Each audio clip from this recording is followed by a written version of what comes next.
So how is it going, Dank Division? Dank Dan here, and let's start off with the good news. The good news is, not only this season are we not losing Rebirth, we are going to have not one, not two, but 3 maps to play on. We're going to, of course, have Rebirth pretty much being the small map. We're going to have the new map, which we'll get into, that, of course, being Fortune's Keep, being the medium-sized map, and, of course, having Caldera be the large-sized map that, well, let's see how many people play that once the new one drops.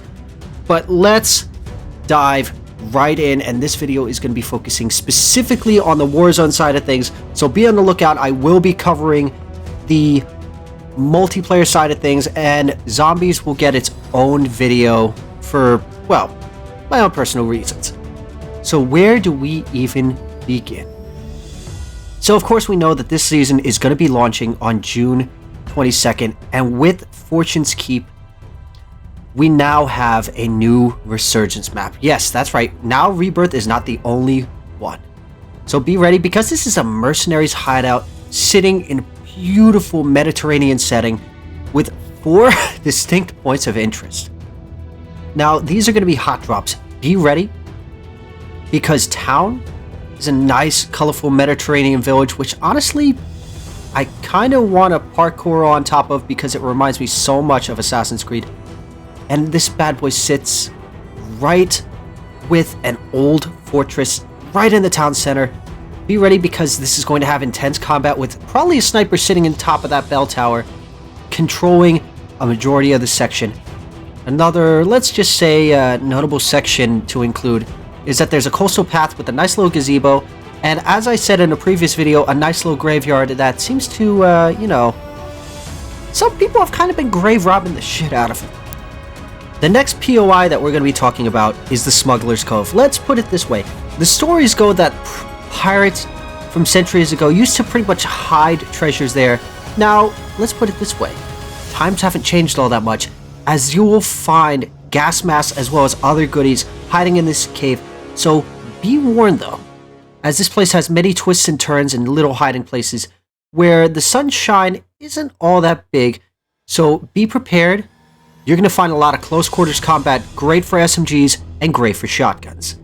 Now this next one, this is an old-fashioned medieval fortress, simply known as the Keep, that has now been converted into the Mercenaries' headquarters and hideout. Those who dare to walk up the ramparts and take to the watchtowers are going to find an area to defend from invaders, but know that they can easily fly over the walls using nearby redeploy balloons or sneak into the area using the tunnel networks. So be prepared. There is a good chance that while you can hold this building to your heart's content, it is not going to be easy. Now this last point of interest kind of has my mind at heart. Why? Because I'm kind of a wine person. Yes, that's right, the winery. This nice little laid-back complex is inspired by classic traditional 3-lane maps. The winery serves as a nice scavenging opportunity and intrigue. Those who headed to the cellar are going to be able to stockpile up on supplies and travel over to the nearby camp that contains a helipad and multiple military tents. Those looking for a more secluded start may want to drop in at the bay, which has multiple routes over to the winery proper, as well as the keep. Now some of you might be sitting here going, okay, those are your points of interest. What about some of the in-game features? Don't worry, I got you covered. Now first off, we have a brand new contract, the Black Market Run contract. Those who are willing to accept this nice little contract pretty much are going to be taught a lesson. If you mean to, well, get your hands on some black market goodies, you are going to reach the black market buy station, and you're going to want to do it before that timer expires. And it gets better. You'll be able to spend your cash on items that are not available at normal buy stations or as ground loot, such as a sequencer grenade, the Nebula 5 minigun. Yes, that's right, a Nebula 5 minigun. Foresight, a specialist bonus, or you can get your hands on one of several classified weapons that no one exactly knows what happens to be. Now, another in-game event that you will be seeing specifically in this new map is cash extractions. So during the Resurgence Battle Royale matches, you're going to find that mercenaries will be attempting to airlift their money off of the map.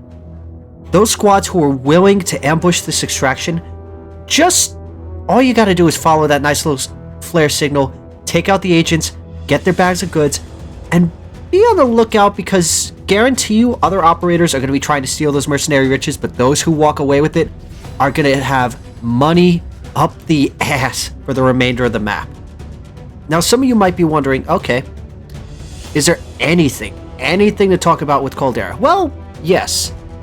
The Sweatfest, camo grinding, leveling up area of Verdansk is making its triumphant return to Caldera. Yes, that's right, ladies and gentlemen. The Storage Town.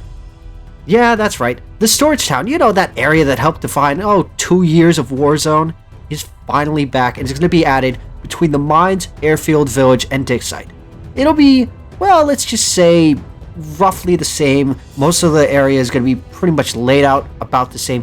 So consider this a drop point, because let's face it, the old players are going to know exactly how to play this. The newer players, just letting you know, this is a good, as I said before, way to level up your weapons, way to test out loadouts, and just overall a good way to test your mettle.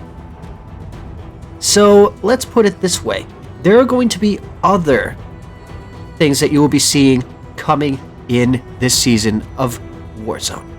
So once this update launches, expect cleared sightlines across numerous areas of the map, as thanks to small camps being cropped up around the area, you're going to find that the foliage is not necessarily gone, but greatly reduced. So little Timmy, who's been camping in a ghillie suit, thinking that he's God's greatest gift, is going to be in for a rude awakening when he discovers there's nowhere for him to hide, and he just looks like a stupid bush standing out there in the middle of the woods. There are also going to be additional pathways, including scaffolding across multiple Capitol buildings, and steps near the gondola station will be opened up to allow more movement options around the island of Caldera. Now, what's better yet is that there are going to be mercenary vaults beginning to crop up all across the island, in which case you'll be able to get your hands on it. What's better yet is there is another way you'll be able to traverse the island, that of course being somewhere during the season a portable redeploy. Yeah, that's right, ladies and gentlemen. In season, a portable redeploy. No longer will you have to pretty much find people camping the area where you can launch. You'll be able to plop this down the similar way to the way that you would drop down a portable buy station. You'll be able to pretty much do the same thing, and yes, it means that would be marked on the map. And that means, yes, your enemies will know when you put this down, just like anyone else. Now, some of you might be wondering, alright, what else do we have in store? Yes, ladies and gentlemen, we have a new vehicle. Now, everyone's going to go, great, we had armored trucks, we had motorcycles at one point, we've had all these other things. What could be in store? Well, the armored SUV. Yes, that's right, ladies and gentlemen, the armored SUV. This bad boy includes a rooftop turret seat and room for all operators to use their own loadout weapons from within, making this vehicle something that people are going to want to get their hands on in the field. Oh, and if you thought that was good, this thing actually has a nitro boost, so you'll be able to enjoy instant acceleration for a limited time, meaning the gas is closing in, you can speed up. You have someone else in a Bertha riding behind you, you need to outrun them, use that nitro boost. Now, continuing on with this, we have something that'll be added to the plunder game modes, the ATMs. Now, how this works is that throughout the match, ATMs are going to have funds periodically spawn near and up to a maximum holding. Those who go near these bags are going to collect a major cash boost. Now, the next thing that I'm going to bring up is something that I'm surprised wasn't in Modern Warfare. Well, Modern Warfare's Warzone right off the bat. And to be perfectly honest, I'm hoping that it ends up in Warzone 2, because this will be a game changer. The EMP grenade. Yes, that's right, ladies and gentlemen, the EMP grenade.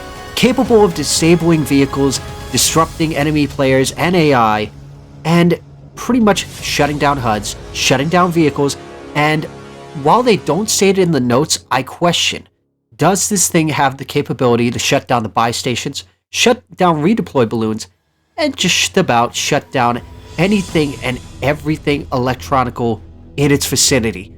For that, we'll have to wait and see. So, on top of everything, we do get our hands on a new limited time mode, Yes, that's right, ladies and gentlemen. Golden Plunder. Now, Golden Plunder is a limited time mode that offers the Blood Money experience with far more competition. So, how does this exactly change from Blood Money? Well, let's start off with, instead of 100 players, add an additional 20. You're now up to 120 players. Gets better. Players drop more cash on death, and the match is going to last quite a bit longer because the cash required for victory is increased to 5 million. So those of you who want a little bit of advice on how to, win, you're going to want to visit one of the malfunctioning ATM machines located on the map and just take out the endless amount of cash. Or better yet, hunt down one of the infamous golden key cards, which is somewhere on the map, and given that we haven't been on the map yet, we have no idea where this is, and are filled with valuable new loot items. Now, fair warning, only those who are truly brave will be able to get in there. Now, like every season so far, we are getting another in-game event, the Mercenaries of Fortune event. Now, what's better yet is this will have 8 challenges just like last time, but unlike last time, this one actually has it that for the first time, I think ever, weapon camos are actually going to be included as an unlockable thing. You're also going to have a reticle, a charm, an emblem, a sticker, and a legendary animated calling card. Those who complete all 8 challenges are going to earn a golden skin for the armored SUV. Just cuz. Now, some of you might be wondering, alright, is there another tournament rolling around? Well, yes. Yes, there is. So on July 2nd, 10 of the best teams from Australia, New Zealand, and Japan are going to be battling in a quads invitational tournament on Rebirth Island, with the best team winning the largest share of 20,000 in a prize pool. So this is all pretty much going to coincide with the Terminal List series, which is going to be coming out on Prime Video from July 1st. Didn't know that show existed, but, we'll see. Now, what gets better yet is there is going to, of course, be the mid-season update. Now, there isn't much to go off of right now, but I can at least give you some semblance of ideas. So, first thing is Titanium Trials Endurance. It's pretty much an updated version of, Iron Trials. And we will be finding out more about that as time goes on. Now, sadly, for Rebirth, it's going to return shortly. We don't know exactly when it's going to be dropping, but we're eventually going to have all 3 at the same time. Now, if we look at the Battle Pass map, you'll see in this bottom corner, Rebirth of the Dead. Now, I can't say that I'm not thinking of Alcatraz, thinking of Mob of the Dead and Blood of the Dead, but there were already files found in the game that specifically talked about finding a cure and all this stuff that kind of points towards zombies. Now, if this is pretty much going to be Zombie Royale on Rebirth, I am all for it. Sign me up. Get me my loadout. This is going to be all kinds of fun. So with that being said, I want to hear in the comments section down below, what are you looking forward to most with Warzone? Are you thinking that this new map is actually going to have some potential, or do you think it is going to flop into the ground? Do you think adding Storage Town actually has the potential to save Caldera, or do you think it's just a complete scrap and we should just skip over to Warzone 2 at this point? So, if you enjoyed watching this video, don't forget to click that subscribe button, drop a like, and leave a comment down below. Don't forget to follow us on all of our socials, and you guys have a wonderful day, night, whatever you're doing, do it wholeheartedly. And of course, as always, this is Dank Dan, signing off. Get them to hit that subscribe button, Dank. It's the only way we can figure out the numbers. 15. What do the numbers mean, Dank? We're wasting valuable time.